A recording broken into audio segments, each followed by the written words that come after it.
Hi everybody, I'm Rebecca Coles and this is Rebecca's Garden on DVD. We've put together some of the best stories that we've had over the years to bring you this collection of getting started in your garden. Hopefully it's going to help you and inspire you and you'll enjoy getting those hands dirty. And if you like this DVD, you'll like the others that we have in the collection as well, including one on roses, flowers, gardening in the summer, gardening in the fall, and look for our holiday edition. Hope you enjoy the show, and until next time, keep those hands dirty.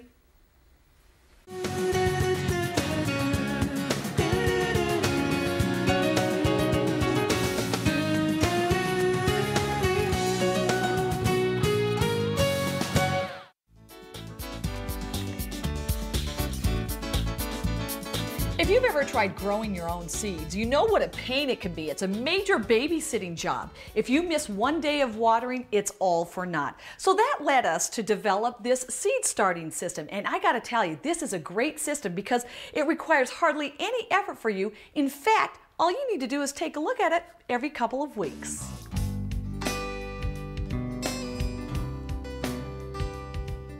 Now the first thing you need for this project, of course, is a rack. And I've searched high and low and I think I finally found the one that works perfectly. It's this wire rack. You see these a lot in restaurants. You can pick them up at kitchen stores or even restaurant supply stores. Now the reason I like this is because the shelves are adjustable, which is very nice. You can order it any size, but what I did is I ordered the size to fit the shop light. This is 4 feet, and this is where the wire rack is nice because all I need to do is attach chain to the light, put on a little S-hook, and I can hang this right from the rack. And one final thing about the lights, you can buy grow lights, which are pretty pricey, or you can save a lot of money and buy simple shop lights, just making sure you have a cool bulb and a warm bulb. These are usually sufficient just to grow the flowers. Another feature that's nice with this plant rack is that it has casters. That way we can move it wherever it needs to go. Okay, now that we've got the unit set up, next thing we need to do is get planting. Success from starting your own seeds comes with watering, and that's the magic of a kit I found from Gardener Supply. It's a mail order catalog, or you can get more information on our website. And the reason these are so nice is because it has a bottom reservoir. We fill this up with water. On top of that sits a platform that has this wick. This helps pull up water so that when the plants are in the cells, they get water when they need it. You only have to water once every couple of weeks. No matter what container you use for planting, it's important that you use a soilless mixture for your new seedlings. This is very light and airy. And of course, being light and airy, it's important to pre-moisten it before you put it into the container. So I like to open the bag and just dump some water in.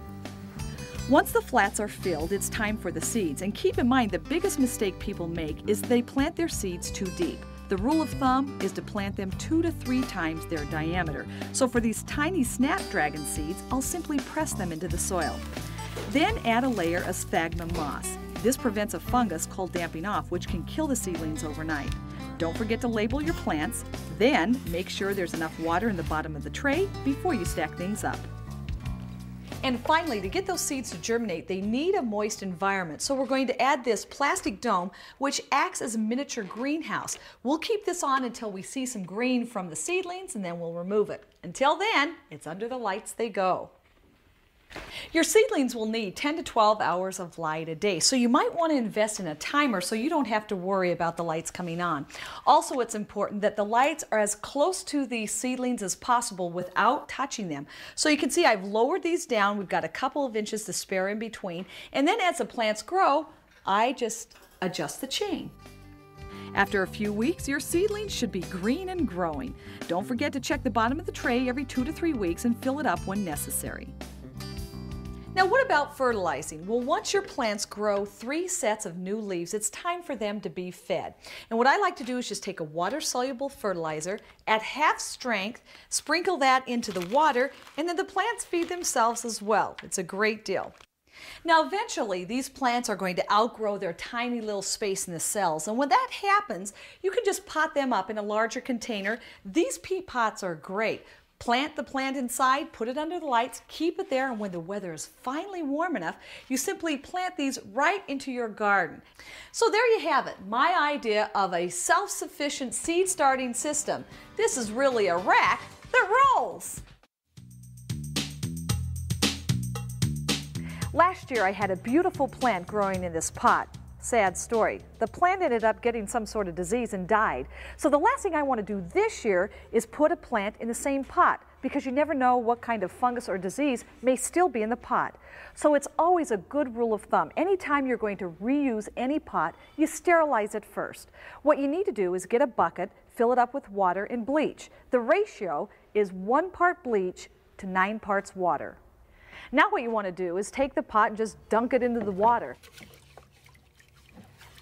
You'll need a scrub brush to get rid of all the soiled areas, and in some cases you may want to try a wire brush. Make sure you clean the inside as well as the outside.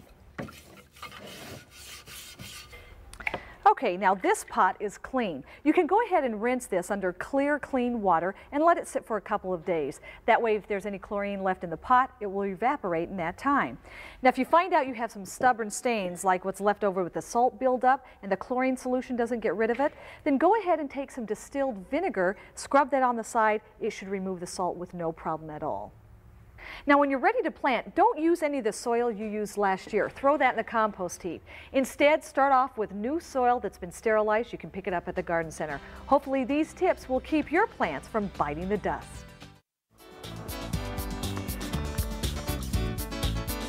Well, if you're like me, come spring, once the snow melts and the ground thaws, you probably can't wait to dig in. And if you're planting warm season crops like tomatoes, peppers, and eggplant, you better restrain yourself, because if you plant these babies too early and there's a nip of frost, it could mean death. Typically, you don't plant your warm season crops until after the last frost, unless, of course, you know a few tricks.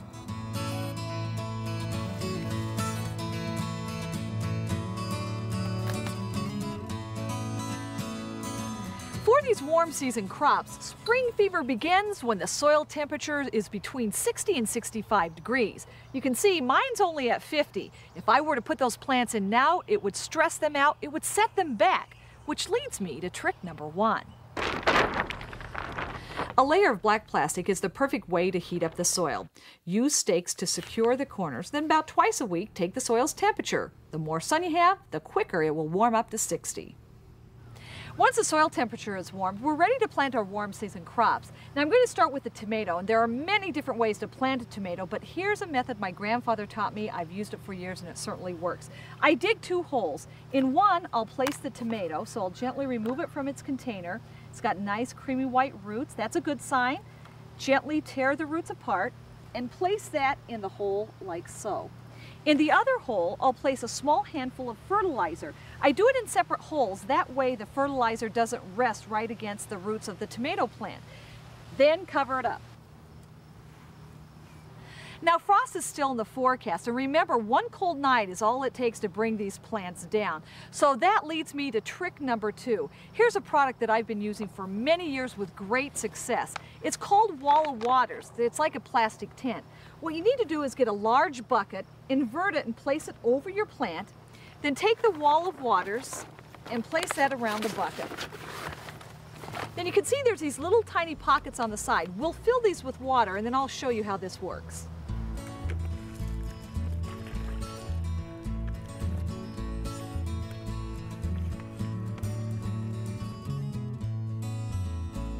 Once you've filled all the plastic pockets with water, you can then remove the bucket inside.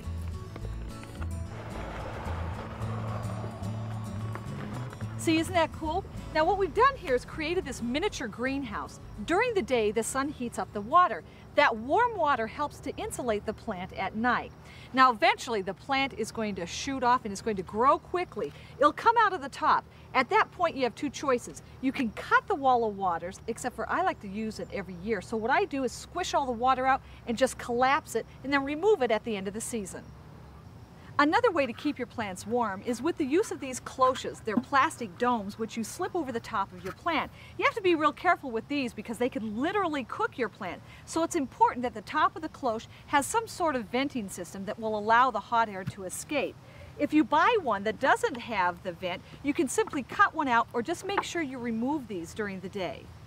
For the smallest seedlings, like this eggplant, simply dig through your recycling bin. I found this plastic juice bottle, cut out the bottom. It works great as a cloche, and if it's going to be a cold night, I can simply put the lid on top. So there you have it, some tricks on warming things up in your garden. And by trying this, the best part about it is you can extend your growing season by 4 to 6 weeks.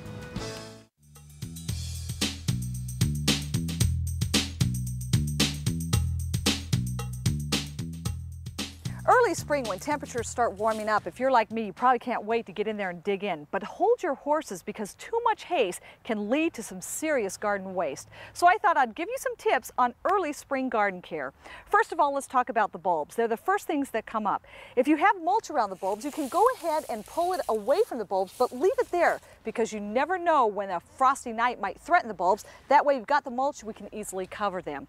Now, if you've had a problem with deer, which I always have a problem with, I have found, and this is very unscientific, that deer don't like anything that smells. So I put cocoa bean mulch down around my bulbs. The deer seem to stay away. It works. You may want to try it. Now for your perennials, leave the mulch on as long as possible. You want to wait until they're actively growing, and once temperatures are above the freezing point, you can slowly start removing it. The beauty of ornamental grass is year-round interest, especially in the winter, but come spring, it's not so pretty anymore. It's real important that we cut this down. Typically, you want to cut it down leaving 6 inches or cut it just above the green growth. Speaking of pruning, early spring is an excellent time to prune your apple trees. What you want to do is get rid of all the dead limbs, any of the little suckers, or any branch that seems to be rubbing against another branch, because that rub will open the tree up to disease. And finally, you definitely don't want to cut your spring blooming shrubs like your azaleas, spirea, or even your lilacs. You cut them now, and you've just cut off this year's blossoms. If you've been growing the same vegetables and flowers year after year, you may want to check out some of the new and improved varieties available this year. Here's a perfect example. This is Bacopa. It's been around for a couple of years, but this new variety, Snowflake, is expected to be a proven winner. The blooms are a little larger, and we're going to see a lot more flowers out of this compact plant. It likes lots of sunshine. Now, if you love verbena, you'll really like the new varieties available this year, Tamari and Tapion. What makes these different is that the blooms are larger and there's a lot more of them. These are great for window boxes and hanging baskets. Now, straw flowers have been around for centuries, but not this new variety called Golden Beauty. It's much more compact. You'll see tons of blooms all season long, and it's a great plant for hot and dry conditions. In the seed category, two new and very popular vegetables are red corn and yellow carrots. No, your eyes aren't deceiving you. Because these seeds are so new, the only way you can get them is by ordering them through the Burpee catalog. Now, one new vegetable that is available at the garden centers is Swiss chard. And take a look at this. It's called Bright Lights. Not only does it look great, but it's edible as well. The top greens can be steamed like spinach, and the bottom stalks can be sautéed like asparagus. And the best part, this plant will continue on growing with beautiful color right into the fall season. So keep in mind, when you're planting your garden this year, be a little creative, if not daring. You'll be glad you did.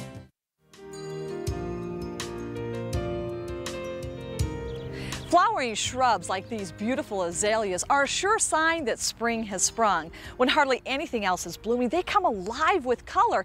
And this is just one of the many varieties of flowering shrubs that can really highlight your garden in the spring. As the first sounds of spring arrive, so do the buds of your favorite flowering shrubs. From the vibrant colors of azaleas and rhododendrons to the soft pastels of lovely lilacs. Not only are their spring bouquets a feast for the eyes, their sweet fragrance is second to none. And of course, there are many other popular spring blooming bushes like forsythia, viburnum, honeysuckle, and spirea. With all of these choices, you're sure to find one that will brighten up the outside of your home. Now, before you pick your plant, you need to consider its size. While some are great around the house, others, if left alone, need room to roam like this lilac. But if you have the space, this makes an excellent screen for noise and traffic. When you go to buy your flowering shrubs, they'll look something like this, but don't be too surprised if they're not in bloom. They just may be past peak, like this forsythia. The thing that you really want to concentrate on is the health of the plant. You want to make sure you examine the leaves, both top and bottom, looking for any kind of insect damage. Also, take a gander at the stems. If they have any nicks or scars, just stay away from them. As far as price goes, keep this in mind. The smaller the container, the less you have to pay. The plant is going to be smaller, But then again, 3 to 5 years, they'll both be the same size. Most of your flowering shrubs appreciate a location that gets at least 6 hours of sun a day. They also like acidic soil, especially your azaleas and rhododendrons. So I went ahead and mixed in some pine needles and peat moss to help raise the acidity. Now, as far as time of the year to plant, I prefer planting them in the spring simply because they get more time to get established. Any time during the growing season is going to be fine as long as it's not during extreme heat. Now, as far as planting, the same rules apply with any perennial and shrub. You want to dig a hole that's as deep as a container and about 2 to 3 times as wide.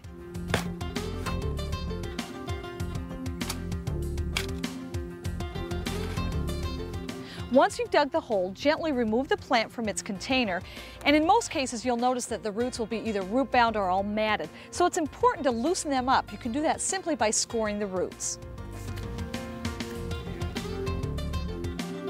Now place the plant in the hole, and you want to make sure that the soil surface is level with the crown, which is this area here. Then just backfill.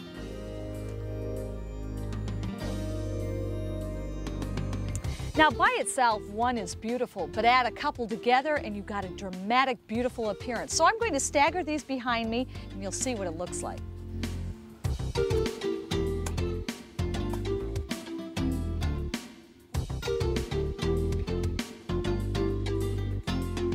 So there you have it. Now just keep your plants well watered.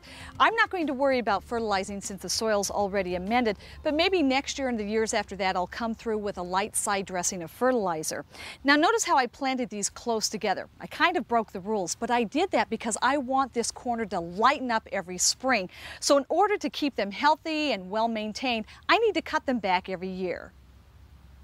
Now, once your shrubs start growing, you can let them go or you can keep them in check by pruning. However, you must be prudent with your pruning because if you wait too long, you'll cut off next year's heads. So what you want to do is once the flowers have faded, like on this rhodie, you have 6 weeks to get in there and do your pruning. You can take off a little just to shape it up, but never take off more than 1/3.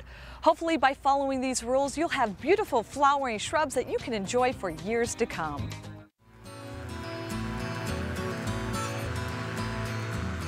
Have you ever noticed that when spring arrives and the temperatures warm up, suddenly neighbors you haven't seen all winter long come rushing out of their homes almost as if the gates are open? They're all anxious to get their luscious lawns in shape. And you know what? You see it all. They're seeding, weeding, fertilizing, power raking, aerating, they're blowing, trimming, and of course mowing.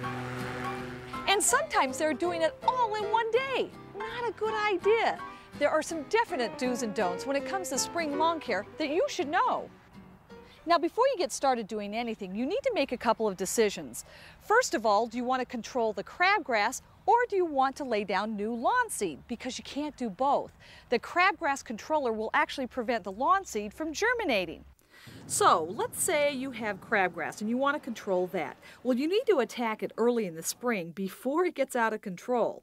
You can use a crabgrass preventer, or for an organic alternative, try corn gluten. Whatever you choose, use a spreader to apply it evenly. The best time to do this is when the daffodils are blooming. And remember, spring rains will help activate the ingredients. Now, if you decide to start a new lawn, or in this case patch an old one, you need to start by loosening up the soil. Just use a rake. Okay, now we're ready for the seed. Make sure whatever you get that it's top quality. You can save a lot of money and buy the seed in bulk, or for more money you can get a product that I really like. It's seed that's mixed with shredded newspaper. This stuff really works. Let me show you how. Apply a thin layer of the lawn patch, making sure you cover up all the open spaces, and then water thoroughly. Now, whether you use the lawn patch or the seed, it's real important that you keep your new bed moist at all times until the seed germinates, which in some cases may take up to 3 weeks. And also, you don't want to mow the grass until it reaches a height of 4 inches. And speaking of mowing, before you take your machine to the turf, it's real important to get it cleaned up and ready for the season. Start by flipping the mower over. You'll want to give the underside a good spring cleaning, and in some cases you may have to pull out a chisel to remove some of the junk. It's also a good idea to keep your blade sharpened. In fact, 3 sharpenings a season will do the trick. Otherwise, your grass will get split ends. Don't you hate when that happens? When you do mow, don't cut off more than 1/3 of the grass at one time, and keep the height about 2.5 to 3 inches. Also, change your mowing pattern. This helps prevent soil compaction, which inhibits the growth of grass. Watering is also an important part of spring lawn care. It's much better to give your lawn a deep soaking once a week rather than a light sprinkling 3 to 4 times a week. Watering early in the morning is best, and keep in mind most lawns need about 1 inch of water a week. Spring is also the time to go on weed patrol. Ha ha! Gotcha! Now, since I don't like to use herbicides, I try to find tools that might help get to the root of the problem, and I have found the Weed Hound always does the trick. The biggest mistake people make with their grass is that they fertilize it to death, literally. The best time to feed your lawn is with 2 applications in the fall. The only reason you would fertilize in the spring is if you miss the fall application. And don't worry if you think your lawn's not getting fed enough, because every time you mow your grass, if you leave the clippings on, you're giving it free nitrogen. And that's the best organic fertilizer you can get. There are some definite don'ts when it comes to spring lawn care. Don't aerate. It can damage the soil because the soil is just too moist in the spring. Plus, aeration opens up areas for weed seeds to germinate. And forget about power raking or dethatching. This is just too hard on the new sensitive spring roots.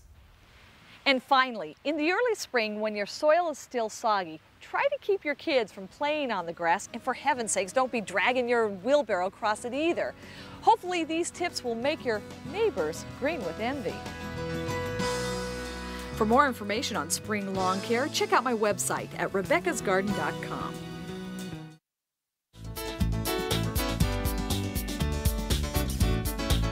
When spring arrives, I can't wait to head to the garden center to see what's blooming, and it's always the annuals that catch my eye. They can quickly transform a bare patch of soil into a glorious garden, and unlike perennials, annuals give color all summer long. They are the flowers that you must plant every year. Seems like a lot of work? Not when you see your return.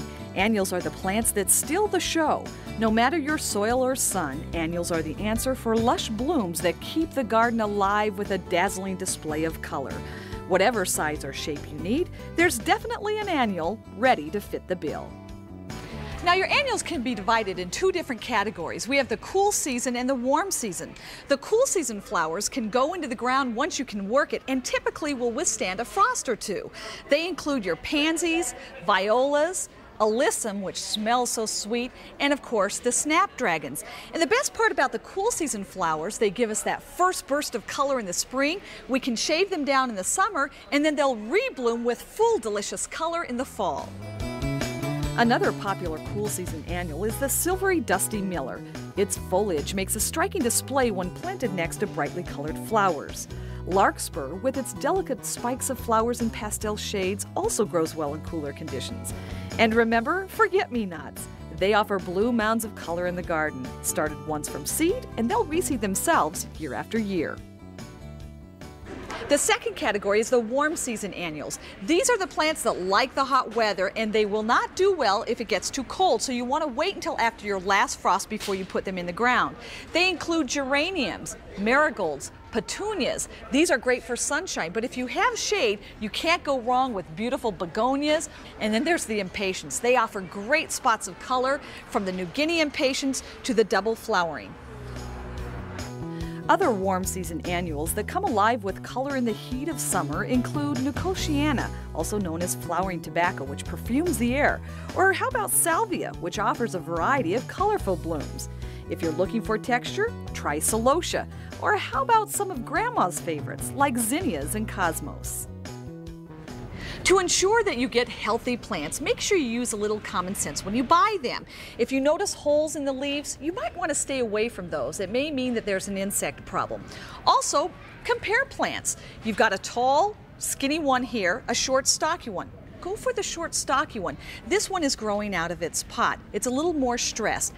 As far as blooms go, I know you're going to want to reach for the ones with the most flowers. However, you're really better off if you go for those that haven't opened up yet. These are younger plants, and it means that they'll transplant easier into your garden with less shock. Now remember, even if you don't have space for a garden, annuals look great on a patio or deck, in a container, or in a hanging basket. This is fuchsia, and it's great for shade. Bacopa, lobelia, or any of the wave petunias will send a cascade of color over the edge of any pot or basket.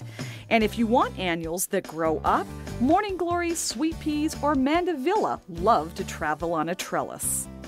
Now, it doesn't take much to keep your annuals looking beautiful all summer long. Make sure you keep them watered, and don't forget to feed them about every 3 weeks. I like to use a water-soluble fertilizer. And finally, it's real important that you pinch off the spent blooms. That way it will continue providing you with color all summer long, right into fall.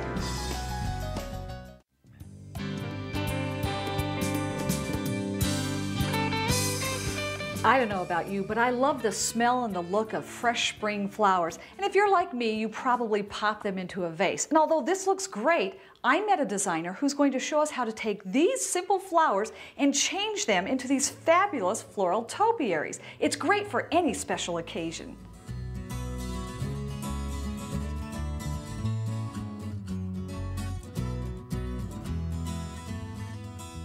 Ironically, I met Peggy Pribble while I was out shopping for flowers. She's the one that turned me on to these great topiaries. And Peggy, you look at this thing, you go, oh, that might be a little difficult to do, but you're going to say, no, it's not. They're really not. Okay, so what do we need then to do this? What you're going to need to do is look around your house and find a base. Anything will do as long as there are no holes in the bottom. That's important. Exactly. You want the water to stay in there.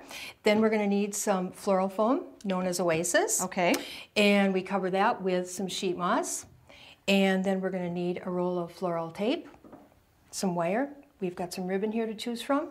And we're ready to go. We're ready to go. Okay, so let's pick out a container. Okay. You can show me. I'll do this one. And I'll take this one. Okay.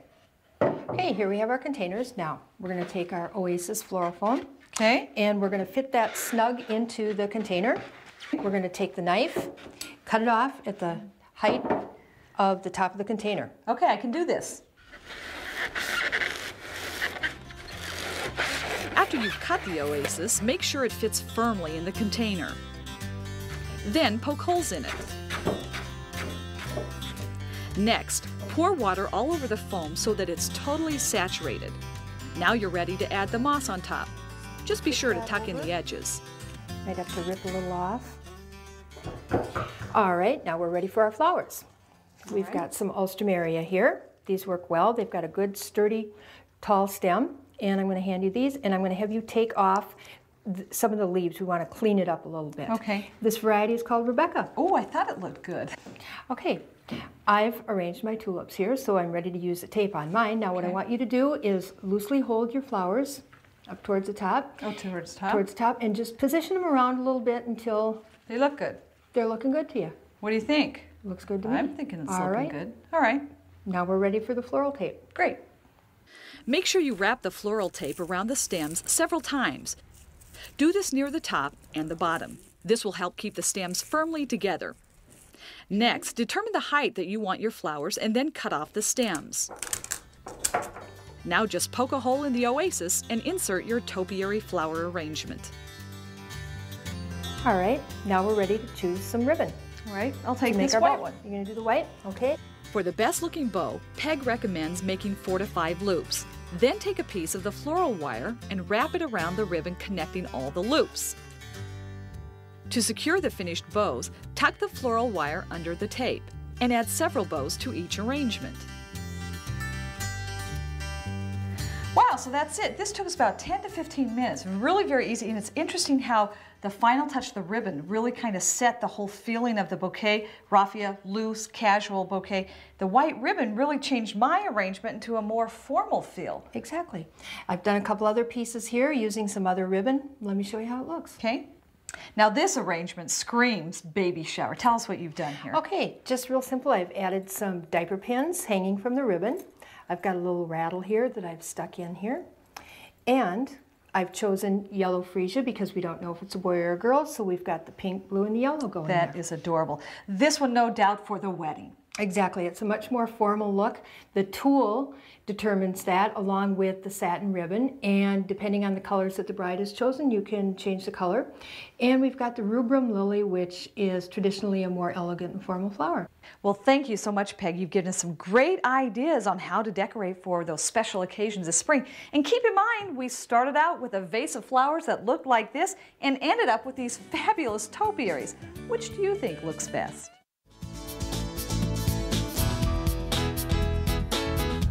When we talk about planting bulbs, usually it's in the fall. However, there are some bulbs that you can plant late spring. They're called summer bulbs, and the exotic blooms they can add to your garden will give you fire and spark unlike anything you've seen before.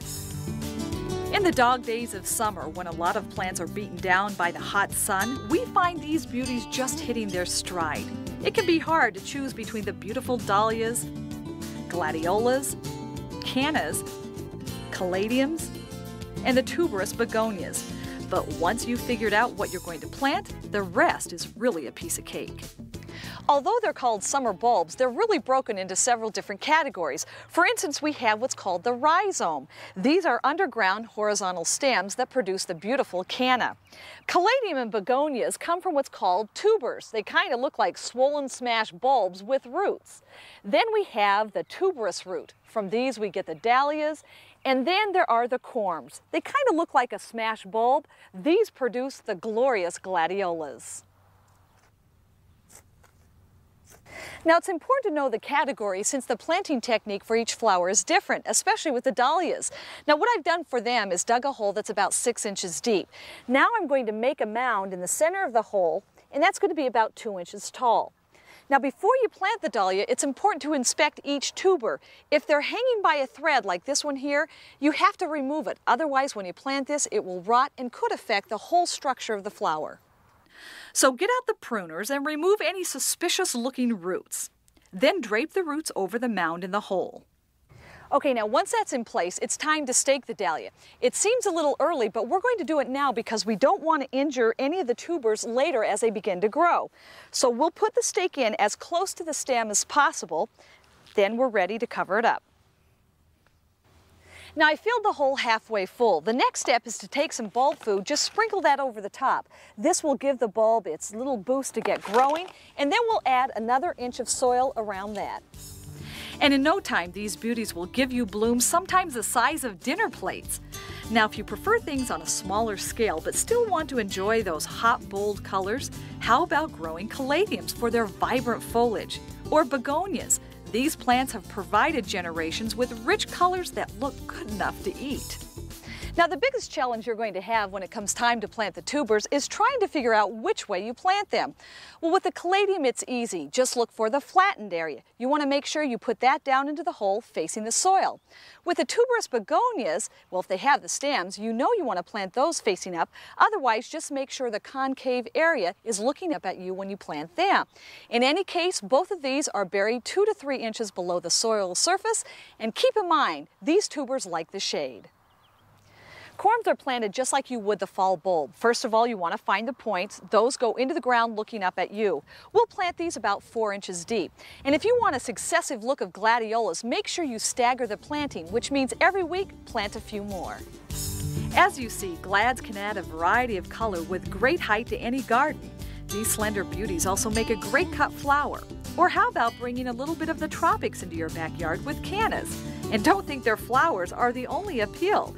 Their foliage can be just as stunning. Cannas are rhizomes, which leads us to the next category. Now, before you plant your rhizomes, it's important to inspect them carefully because sometimes you can't see the rot.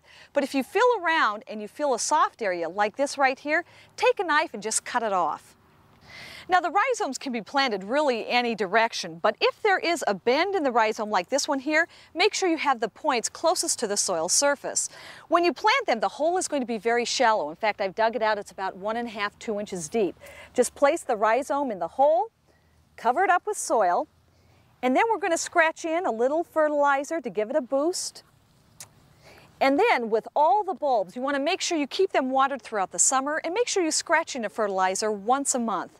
And keep in mind, these are summer bulbs, which means they don't like the cold weather. So come fall, when frost is in the air, you're going to have to dig these up, store them, and you can use them again next year. If you have a passion for purple, pay particular attention because we've picked plants perfect for producing a garden pretty in purple. Try saying that 5 times. If you have a passion for purple, then pay attention because we picked the perfect plants for paralleling what? Pay particular attention to produce a purple people. Purple passion people? Okay, enough playing around. Now let's get serious. We're going to start with one of my favorites. Take a look at this beautiful Korean standard lilac. It's filled with petite flowers that perfume the air. The canopy is a perfect complement for the purple tulips below. And purple never tasted so good. That is if you're growing chives. These pastel blooms are not only pretty, but they're perfect for the palate. Try these in your soups, salads, or when making herbal vinegars. Catmint is another popular purple herb, and of course there's lavender. Other shades of purple pleasers include bearded iris, alliums. These globes of purple florets bloom on tall, slender stems, offering eye-popping color. And don't forget about these purple prizes: centaurea, campanula, climbing clematis, and purple coneflower. And one final pointer, these plants are perennials, which make them perfect for pawning off to other people, so they too can grow a pretty purple paradise. Whew, I'm glad that's over. I'm pooped.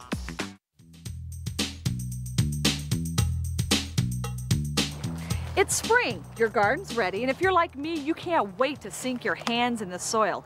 If you started any of your plants from seed, before you introduce them to the great outdoors, you have to acclimate them. Otherwise, they'll fry from too much sun or the wind will dry them out. You can get them ready by hardening them off, which means toughen them up. Now, it's going to take a couple of weeks to get your plants hardened off or used to the sunshine. You'll want to start the first couple of days by moving them to a location that gets complete shade all day long, is protected from the wind, and if you expect any drastic changes in the temperatures, you'll want to move them back indoors. After a few days, move your plants into a shady spot that gets dappled sunlight. Then every couple of days, slowly inch them out toward the sunshine so that by the end of 2 weeks, they're in full sun and ready to take it on.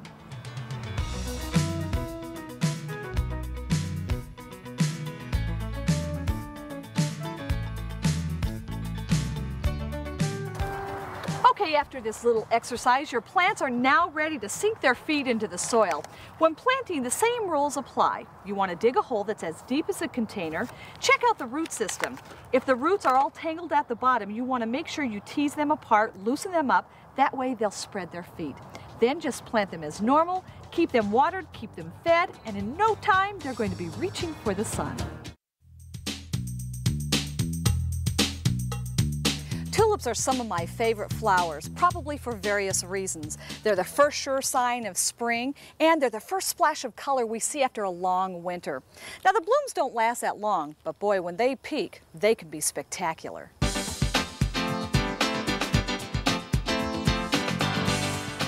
But eventually, those beautiful blooms will fade and look something like this. Your first inclination is going to be to come out and saw the plants down, but don't do that because now the plant is storing energy for next year's bulb. What you can remove, however, are the spent blooms. In fact, you don't want them to go to seed, so just remove the top. Now, if you want to remove the stem as well, you can. What you can't remove is the foliage, because that is what's sending energy down to next year's bulb. So you want to let it die back naturally. After a while, it's going to turn yellow and not look so good. If that's going to bother you, simply roll it up and secure it with a rubber band. Another way to conceal your bulbs is to plant perennials. While the foliage from your bulbs is dying down, the perennials are growing up.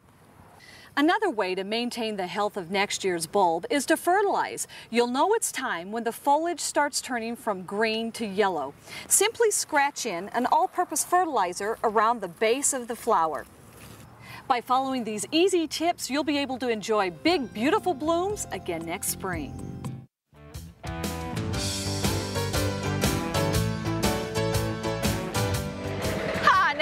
is the way to mow the lawn. I don't know about you, but I find mowing the lawn to be a chore and a lot of hard work. But you know what? Times have changed. Mowers are a lot easier to operate, they're safer, and they're quieter. There's a lot of choices out there, as you'll see. You just have to know which mower is right for you.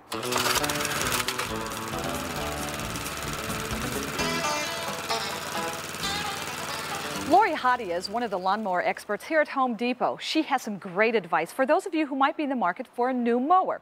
What's the first thing we need to do, Lori? Well, there's a lot of choices out there, so the first thing you want to do is just arm yourself with a good checklist on what your mowing needs will be. You want to think about the size of your lawn and whether you want to mulch or bag or do both. You want to think about if you've got any noise restrictions and who's going to be mowing. Do you have children that are going to be mowing? How much exercise do you want while you're mowing? And of course, there's always the cost. Oh, that's a big one. Okay, well, let's take a look at some of the options available. Great. Rebecca, this is your basic mower right here. This one does not have all the gizmos and gadgets a lot of lawnmowers have. It doesn't come with a bagger, but it does shoot the clippings right out the side here. It's not built to be a mulcher, but you can buy a mulching blade to convert it if you'd like. Now, what's the cost of this one? This one is very affordable. It starts about $100. Oh, great for somebody on a limited budget then. Exactly. Now here's the next step up. This one is still a push mower. It's not self-propelled, so you can still get your exercise. But this has a lot of features and benefits that the other one didn't have. This is what we call a 3-in-1. It comes with the bagger. It's also made to be a mulching mower, so you don't have to change the blade, or you can side shoot. And the really neat thing about this is it's just so easy to change the bag. Oh my gosh, it used to be so hard. And I noticed the bag is on the back. Yeah, it makes for a lot more even mowing, I guess. All the weight is back here instead of on one side or the other. And what about getting around trees? Much easier. All right, now, so what's the deal with the big tires? This has gotten to be a really popular feature on lawnmowers. It goes over bumpy areas a little bit better and just makes for smoother mowing. Now, this lawnmower has all the same features, except this one is self-propelled, which means less muscle is needed on this one, right? It's a lot less work. The wheels actually turn themselves, so all you have to do is guide the mower where you want it to go. Ooh, I like that benefit. Now, tell me, one says rear-wheel drive, the other one says front-wheel drive. It's kind of like buying a car. What's the difference with a mower? The front-wheel drive is a newer feature on lawnmowers, and it's great if you've got a lot of tight little areas or you want to get in and out between bushes. But in most cases, you're going to want to stick with your rear-wheel drive. If you're bagging, if you have hills, if you're just going back and forth a lot, this is a lot better option. Oh, good. Now, the safety latch here, a lot of the mowers now have it, is that right? Yeah, this is a law that your lawnmower has to have some kind of a kill switch on it, where all you have to do is let go of it, and it automatically turns the blade off. Oh, that's especially nice if you have a teenager cutting the grass. It's a lot safer. What are we talking cost for these mowers? Depending on which one, they run about $250 to $400. Okay. Next, we have the electric lawnmowers, the lawnmowers of the future, simply because there's no pollution associated with these mowers. They're quiet and really quite low maintenance. Now, we have two different kinds here. Right. This one has the cord attached. You need to plug it in, and this one is a cordless, battery-powered mower. Now, I think I would like this one because I've had the one with the cord, and it's a little monotonous trying to keep the cord out of the blade's way. Plus, if you have a larger lawn, you need a lot of cord. Exactly. This one's really nice. This one will do about 1/4 of an acre on a single charge, or you can get an even bigger one that's a mulching bagger. Same thing as all the others. 3-in-1 that'll do a 1/2 acre on a single charge. Wow. And what is the cost of these? They start at about $150 and go up to about $500. So same thing. And then you have the riding mower. Definitely a machine for the big jobs. Lori says this works great if you have a 1/2 acre or more, and it also has a feature where you can add attachments, so you can seed, fertilize, aerate, even dethatch. As you can see, there's a lot of different choices when it comes to buying lawnmowers. You just have to figure out which one is going to work best for you. And then you do what I do. You train the neighbor kid to use it. When you think of Breeze, you probably think fall or holidays. Well, the seasons are changing, and so are wreaths. So out with the old and in with the new. Today I'm going to show you how to use spring flowers to dress up your door and show you a new twist on wreaths.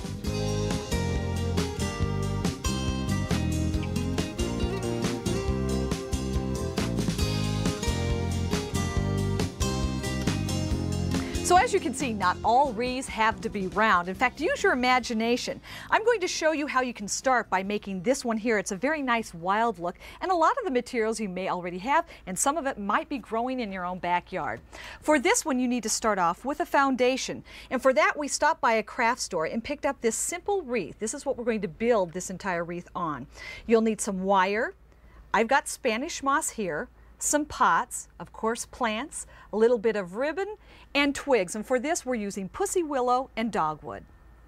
For the first step, we're going to make small bundles of red dogwood. Cut the twigs to a length of about 6 to 8 inches. The bundle should contain about 6 to 8 sticks.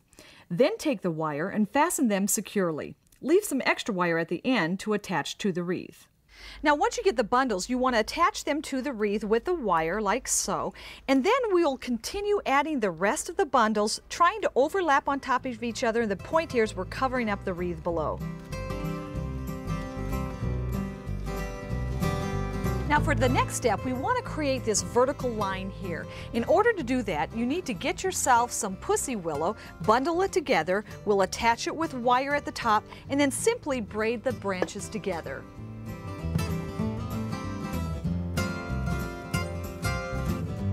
Once you're done braiding, use some wire to secure it. Then simply place the braid in the center of the wreath and wire it into place. Now you just want to fill in around the edges by using bits and pieces of the pussy willow and dogwood. We want to fill it in so we create this nice wild effect.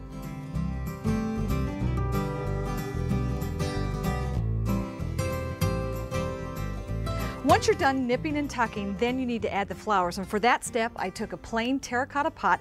I made mine look distressed by adding some paint. You could leave it plain. Added some ribbon, tied a knot in it, and then I'll place the ribbon right around the top. Okay, so there you have it, a nice touch of spring right at your doorstep. This next project is as easy as digging through your recycling bin. What we're looking for is cans, like your soup cans, bean cans, whatever can you have. You can see I've drilled holes on the bottom and then 2 holes on the side. What you want to do is place a plant on the inside, take some wire, attach that, that's going to be the handle. And then, once again, take a bundle of sticks like I've done here. We've attached them with wire, made this little hanger, and then once the cans are planted, put them on the wire, and there you have it, an adorable, reusable, recyclable swag.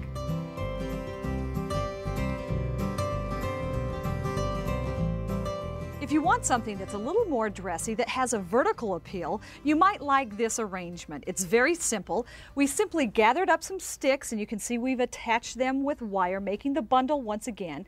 And as far as the flowers are concerned, this is the easy part. All you need to do is pick up these little cardboard cones. You can find them at any craft store. To the outside of that, we glued on this moss. Then, on the inside, you go ahead and plant the flowers of your choice, add some ribbon, and there you go. See, look how nice this looks. I think it's a great invitation on any door. And the best part about these wreaths is that we can change out the flowers as the seasons change. So once we get into the heat of summer, we can take out the pansies and replace them with something like an impatient, lobelia, or even alyssum.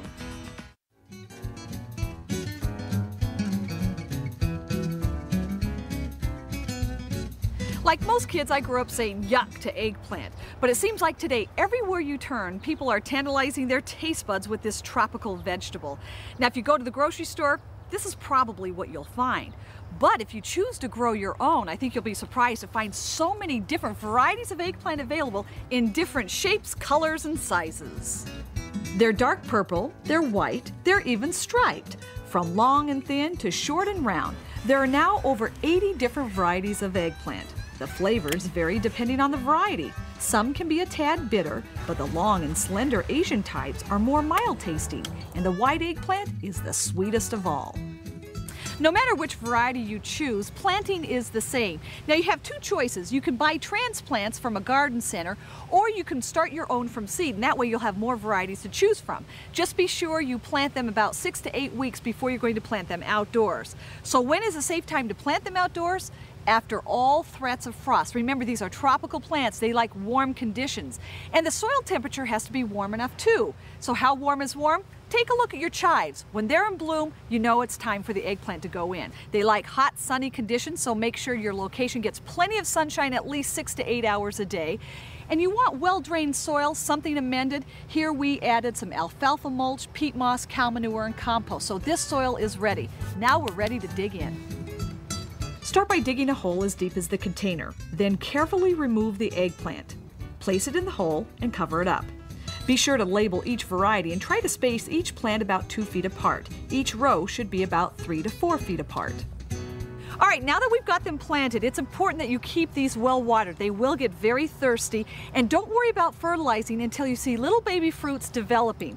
If there's any threat at all for frost or really cold temperatures, it's important you keep them covered overnight, or you can take a milk jug or juice container, cut out the bottom, and simply slip it over the top. This is a perfect cloche, will keep them warm overnight. Now the hard part, we just have to sit back and wait for a few months, and in no time, we're going to be picking our own eggplant. While it's growing and as the weather warms up, add a layer of mulch around the base of the plant. This helps the soil retain water while keeping competition from weeds at bay. Also, once the plant sets flowers, which then grow into small fruits, it's time to fertilize with fish emulsion every 3 to 4 weeks. This will help boost your bounty and help avoid pest problems. And the best part about eggplant is you can harvest it once the fruit is set, because actually the younger the eggplant, the sweeter it tastes. If you wait too long, it starts tasting bitter. You just want to be sure that the skin of the eggplant is nice and glossy. And notice how I press into it? See, there's no indent. That means this eggplant is ready to be eaten. You'll need a pair of sharpened pruners when harvesting eggplant. The stems tend to be tough and woody, not to mention laden with tiny spines. Simply cut the stem about 1 to 2 inches away from the eggplant. Boy, look how beautiful. This is called blue marble. There's also Ichiban, and how about this creamy white Cloud 9? Now here's a beauty. This is called Neon Flash, or how about this one, perfect for me, it's called Diva. And like most vegetables, remember, the more prudent you are when picking your eggplant, the more fruits the plant will produce. So what do you do with all that extra eggplant coming out of the garden? How about a simple recipe? It's eggplant marinara. You need eggplant that's sliced to about 1/4 inch thick, your favorite spaghetti sauce, shredded mozzarella, a little bit of olive oil, some garlic salt, and for garnish, maybe some basil or oregano. You're going to start by cutting the eggplant again, 1/4 inch slices. After slicing the eggplant, lay it out on a baking sheet and brush on some olive oil. Then sprinkle with some garlic salt. Flip the eggplant over and do the same thing to the other side. Let this sit for about 10 to 15 minutes. The eggplant will soak up the oil and the salt will help take away the bitterness. At this point, we want to place the eggplant either on a grill or under a broiler just long enough to get it charred just a bit so it looks something like this. Then we're going to spoon the spaghetti sauce right on the top of each slice of eggplant.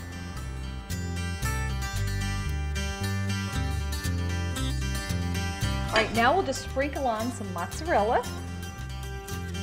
You can also garnish the top with some chopped basil or oregano. Then put the eggplant under the broiler for just a few minutes. Wait until the cheese is melted and bubbly, then remove. Now just assemble the eggplant on a platter, and this is what you get. Eggplant marinara. But don't tell the kids that. Tell them it's personal plant pizza. Then they'll eat it.